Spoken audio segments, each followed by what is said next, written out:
ভাই তুমি সর্বসেরা পুল কিনারা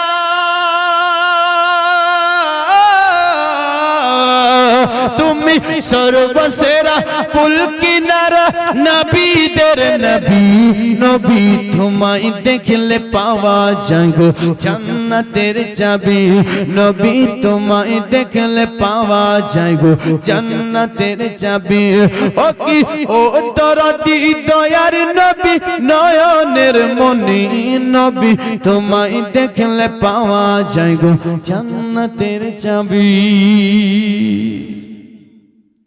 আসুন বেরাদার বন্ধুগণ একটুখানি এগিয়ে যাই ইমাম হোসেন আপনার ফজরের নামাজ পড়ছেন এটাই তাদের শেষ জামাত আর যে জামাত হবে না ইমাম হোসেন আপনার এই নামাজ পড়ার পরে আপনার বেরাদার চলে গেল 22,000 লস্করের কাছে যাওয়ার পরে ইমাম হোসেন আপনার ডাকতেছেন ও আমরে বিন সাদ ও শিমার জুল জৌশান তোমরা কে কোথায় আসো আসো আসো আসো আসো ইমাম হোসেন আপনার ডাকতে নাই 22,000 সৈন্য সবাই আপনার আসলো ইমাম হোসেন আপনার খুতবা দিতে লাগলো ইমাম হোসেন যেন বক্তব্য দিতে লাগলো ইমাম হোসেন বলতেছিলেন আমরা বিন সাদ একটা কথা শোনো যদি তোমরা আমাকে চিনোনি আমি হোসেনকে এখনো চিনে নাও যদি আমি হোসেনকে তোমরা আপনার পরিচয় পাওনি এখনো পরিচয় নিয়ে নাও আমি কে জানো আমি হলাম শের খোদার শের আওলাদে রাসূল নবী বাগের ফুল যে নবী খুলবে জান্নাতের তালা আমি হলাম সে নবীর নওয়াজাও আমার নবীর শাফাত ছাড়া কেউ জান্নাতে যেতে পারে না বাবাজি বন্ধুগণেরা ভাইরা আপনার কথাটা শুনতে নাই ইমাম হোসেন আবার বলছে আমি হলাম সে তার আওলাদ যে আমার আব্বাজি আপনার জান্নাতের চাবি আপনার জান্নাতের টিকিট বন্টন করবে আমি হলাম সে আপনার তার বেটা আমার আব্বা যাকে জান্নাতের টিকিট দিবে সেই জান্নাতের মধ্যে যাবে আর ইমাম হোসেন বলেছিলেন কি আমি হলাম সে আপনার ফাতেমার বেটা সমস্ত নারীদের সরদারিনী হবে বাবাজিরা ইমাম হোসেন আপনার এভাবে আপনার সমস্ত ঘটনাগুলো বলল খুলে খুলে বারাদার যদি তোমরা চিনোনি এখনো সময় আছে চিনে নাও আমর বিন সাদ বলেছিল হুসাইন তুমি কি ভয় পেয়ে গেছো নাকি তুমি কি ডর খেয়ে গেছো নাকি যদি ভয় খেয়ে থাকো আপনার একটুখানি বলো যদি ভয় লেগে থাকে একটুখানি বলো এজিদের হাতে হাতে বায়াত হয়ে যাও তোমাকে ছেড়ে দেওয়া হবে তোমাকে আমরা ছেড়ে দেব বাবাজিরা কথাটা শুনতে না ইমাম হোসেন বলেছিল না না না আমি তোদেরকে ভয় পাইনি ভয় পেয়ে বক্তব্যটা দিইনি আমি একটাই কারণে বক্তব্যটা দিলাম হয়তো হাসরের ময়দানে তোমরা এই কথাটা বলতে পারতে রব্বুল আলামিন আমরা তো হোসেন জানতাম না আমরা তো হোসেন চিনতাম না আমরা তো হোসেনের পরিচয় জানি না আল্লাহ যদি জানতাম তার সঙ্গে এই বেয়াদবিটা করতাম না জানো তোমরা এই বেয়াদবিটা এই কথাটা হাসরের ময়দানে না বলতে পারো যার কারণে আজকেই তোমাদের মুখ বন্ধ করে দিলাম জোরে বলো কি করলাম আজকেই তোদের আমি মুখ বন্ধ করে দিলাম দোস্ত বন্ধুগণ ভাই বাবাজিরা ইমাম হুসাইন আপনার বাবাজি ওই জায়গাতে মনে হয় চিন্তা করছেন যে আন্দাজও বদলে যাচ্ছে কেন নাকি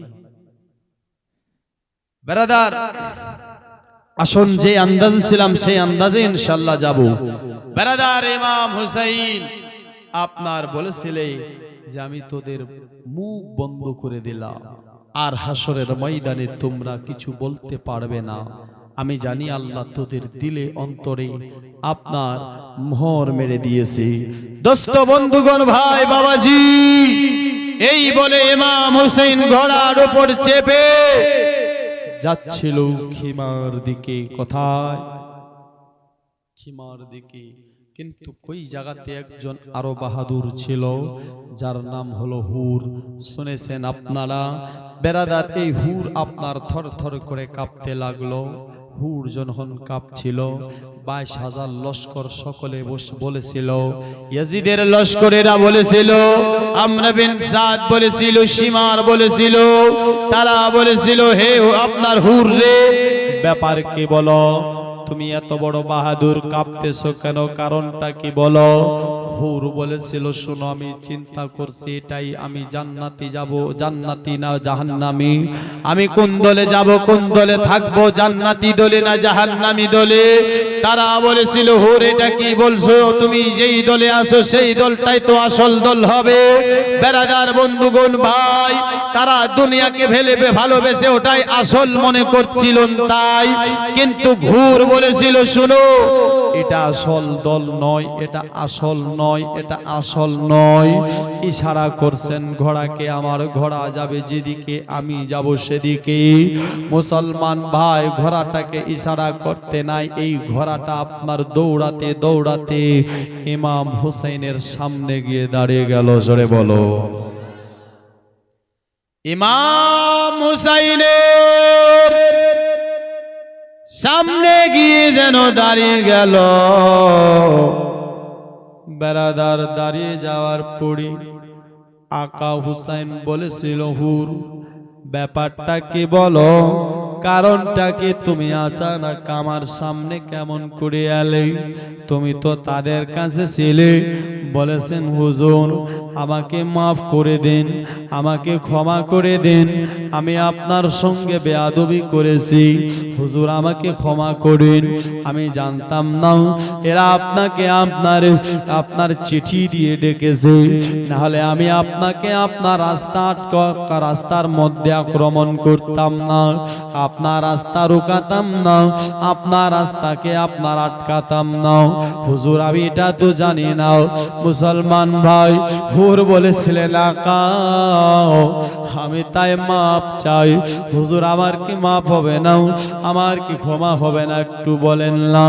হুসাইন বলেছিল, হুর হুরুন মানে হলো আজাদ। হুর বলেছিল, ও আকা আমার কি ক্ষমা হবে না? হোসেন বলো, হুরুন মানে হলো আজাদ। শোনো, আজ তুমি তোমার নিজের ভুলকে ভুল বুঝতে পেরেছো, তাই আমি তোমায় বলে দিলাম, দুনিয়ার গুনাহ থেকেও তুমি আজাদ হয়ে গেলে, এবং কি জাহান্নামের আগুন থেকেও আজাদ হয়ে গেলে। দুনিয়া এবং জাহান্নামের আগুন থেকে তুমি কি হলে? আজাদ হয়ে গেলে। মুসলমান ভাই বাবাজিরা, আপনার বেরাদার হুর বলেছিল, আকা একটা কথা শোনেন। কথাটা কি? বলেছেন, হুজুর কথা হলো এটা, আপনি যেহেতু আমায় মাফ করে দিয়েছেন, আমি একটা কথা বলতে চাই। কথা কি? কথা বলো। বলেছেন, হুজুর আপনার মোহাব্বতে আমি আপনার যাব কারবালাতে, আর কারবালায় গিয়ে আপনার আগে আমি শহীদ হয়ে যাব। ও মুসলমানেরা, হুর আপনার তাই করেছিল। আপনার বেরাদার সর্বপ্রথমে গিয়ে ইমাম হোসেনের মোহাব্বতে কারবালার মধ্যে শহীদ হয়ে গেছিল। জোরে বলুন সুবহানাল্লাহ। এটাই শুধু নয়, আসন বেরাদার, শুনেছেন আপনারা অনেক ঘটনা। বেরাদার এইভাবে আগে করে শহীদ হয়ে যায়। আরেকটি লোক ছিল, আরেকজন আপনার একটা বুড়ি আপনার মা ছিল, যে আপনার বুড়িটা আপনার তার একটা বেটা ছিল, ওই বুড়িটার স্বামী ছিল না। বুড়িটার বিয়ে হওয়ার 15 দিন বা 17 দিন বা 21 দিন হয়েছিল। যাই হোক না কেন, তবে বেরাদার এই বুড়িটা আর সাহারা আপনার শুধুমাত্র তার ছেলেটা ছিল।